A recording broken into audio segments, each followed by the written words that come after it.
Sa saliw ng bagong sigla at mas pinatibay na paninindigan, matagumpay na isinagawa ng Tagbilaran City Police Station ang kick-off ceremony ng ika-30 Police Community Relations Month bilang panimula sa buwan ng mga aktibidad na magpapalalim sa ugnayan ng pulisya at komunidad.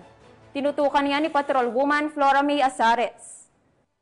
Tagumpay na sinimula ng Tagbilaran City Police Station ang pagdiriwang na ika-38th Police Community Relations Month noong Hulyo 1 ng taong kasalukuyan sa pamamagitan ng isang makulay at makabuluhang poster-making contest na ginanap sa Tagbilaran City Hall Atrium. Ang aktibidad ay may temang KK. Kabataan kontra droga at terorismo at nilahukan ng mga batang artist mula sa iba't ibang pampublikong elementarya sa lungsod. Layunin nitong bigyang daan ang kabataan upang maipahayag ang kanilang paninindigan laban sa droga at terorismo sa pamamagitan ng sining.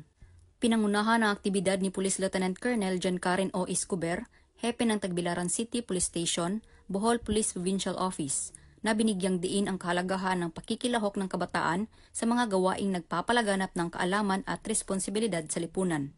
Ang matagumpay na programa ay naisakatuparan sa tulong ng matibay na ugnayan sa pagitan ng Tagbilaran CPS at ang Department of Education Division of Tagbilaran City, katuwang ang mga dedikadong stakeholders at community partners sa ilalim ng programang Oplan Limpyo Tagbilaran. The activity aimed to raise awareness among young learners about the importance of living in a drug-free and terrorism-resilient community. Our elementary pupils from different public schools in the city showcased their creativity and advocacy through powerful artwork.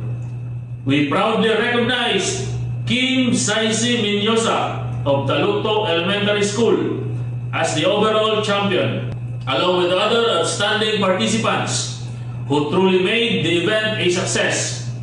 We thank our partners from the Department of Education, our supportive stakeholders, and everyone who contributed to this activity. This was part of our ongoing efforts under Oplan Limpyo Tagbilaran, which promotes strong police-community partnership through education, prevention, and youth empowerment.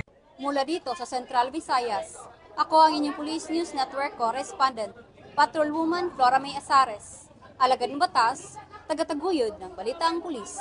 Maraming salamat, Patrolwoman Azares.